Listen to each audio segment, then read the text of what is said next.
नमस्ते। गाजा में मुसलमान गाजियों का बाजा बजना शुरू हो गया है। इजराइल की आर्मी गाजा के उत्तर में एंटर हो चुकी है और उसने असुर संहार कार्यक्रम की जोरदार शुरुआत कर दी है। अब यह लड़ाई 10वें दिन में प्रवेश कर गई है। गाजा पट्टी में जो हालात हैं और जिस तरह इजराइल क्रोध की ज्वाला में उफन रहा है, पूरी संभावना है कि इस बार हिसाब किताब कुछ ज्यादा ही खौफनाक होने वाला है।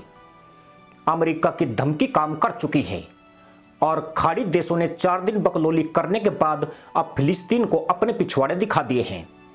अब ले देकर ईरान बचा है, जो बुरी तरह से फंस गया है।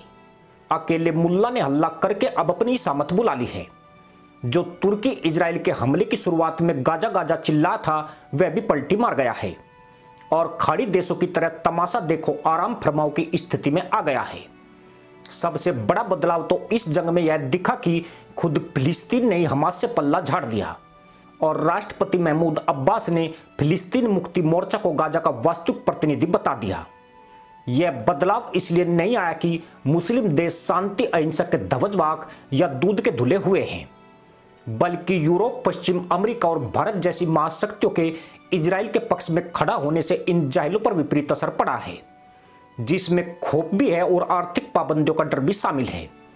दूसरा बड़ा खतरा इजराइल के पास परमाणु क्षमता मौजूद होना है, क्योंकि इजराइल खुद को गहरे संकट में पाएगा तो वह हमास की मदद करने वाले देशों पर एटम बम दागने से नहीं हिचकेगा। साथ में अमेरिका ब्रिटेन की आर्मी भूमध्य सागर में उसकी सुरक्षा के लिए तैनात है, जो कुछ ही घंटों में कहर बरपा सकती है। जहां तक ईरान की बात है तो यह देश पहली भुखमरी से जूझ रहा है। इसकी तशरीफ में इतना दम नहीं जितनी यह मुल्लाई बकलोली करता है। सैन्य ताकत में इजराइल से 21 होने के बावजूद भी यह उससे मुकाबले में कहीं नहीं टिकता है। इजराइल का सुरक्षा कवच ज्यादा मजबूत है, जबकि इस मामले में ईरान बहुत ही फिसड्डी है। अगर इसके बाद भी ईरान कोई दुस्साहस करता है तो इजराइल उसे बकस देगा, इसकी उम्मीद करना ही बेमानी है। मिस्र से लेकर सऊदी अरब, यूएई, बहरीन, जॉर्डन, अजरबैजान और फटेरू एवं नालायक पाकिस्तान सबके सब अपने ही दड़बों में अकेले पिछवाड़ा उठाने झुकाने में बिजी हैं। गाजा में 30,000 मुसलमानों का हुर मिलन हुआ है और लाखों मुसलमान आतंकी हुरों के पास जाने को बेताब हैं, लेकिन इनकी औकात सिर्फ बेजुबान जानवरों का गला रेतने की बहादुरी तक ही सीमित है।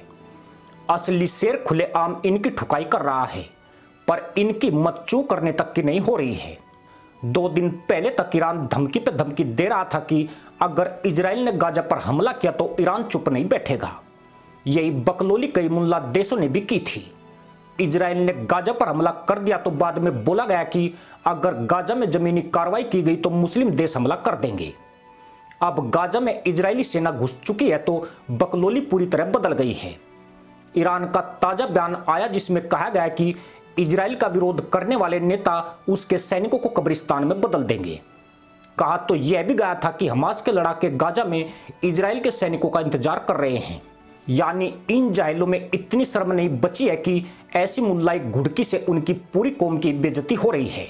हैरत की बात यह है कि पिछले 2 दशक में भारत, अमेरिका समेत कई देशों ने लाखों मुसलमानों को हुरों की तलाश में भेज दिया, मगर इनकी बकलोली बदस्तूर चली आ रही है। इससे सिर्फ इजराइल वाकिफ नहीं है, बल्कि तमाम गैर मुस्लिम देश समझ गए हैं कि इनकी तशरीफ लाल करके मरहम लगाओ और फिर उसे सलीके से बजाओ। यह कुछ भी नहीं कर सकते हैं। इसे हिंदुस्तानी जबान में चढ़ा चढ़ाकर ठोकना कहते हैं। इसमें भिन्न राय नहीं है कि ईरान हो या कोई और मुस्लिम देश, दुनिया की भोंपू मीडिया कितने भी दावे करे, एक भी मुस्लिम देश सीना ठोककर गाजा की मदद में नहीं आएगा। कोठे पर बैठकर सिर्फ चेतावनियां और धमकी देते रहेंगे। 4 मुल्ला झंडा लेकर हल्ला करते रहेंगे। सड़कों पर तहमंद उछालेंगे, जालीदार टोपी के छेद से बुर्का निकालेंगे। इससे ज्यादा नौटंकी यह जाहिल नहीं कर सकते हैं। कुछ लोगों को शब्द बेहद कड़वे लग सकते हैं, पर सच्चाई को नकारा नहीं जा सकता है। जिन किताबों के ये झूठे किस्से सुनाकर लोंडों से तालियां बजवाते हैं, उन किस्सों में मक्कारी, गद्दारी, पीठ पर वार करना और झूठ पर पंच की बेशर्मी छिपी हुई है। पर अब पूरी दुनिया इनके डीएनए से परिचित हो गई है, इसलिए इन पर कोई भी भरोसा नहीं करता है और इनकी तशरीफ की ठुकाई इसलिए हो रही है। दुनिया इजराइल के साथ इसलिए खड़ी है क्योंकि वह इन जाहिलों से तंग आ चुकी है। पूरे विश्व ने इस्लामिक क्रूरता को प्रत्यक्ष महसूस किया है।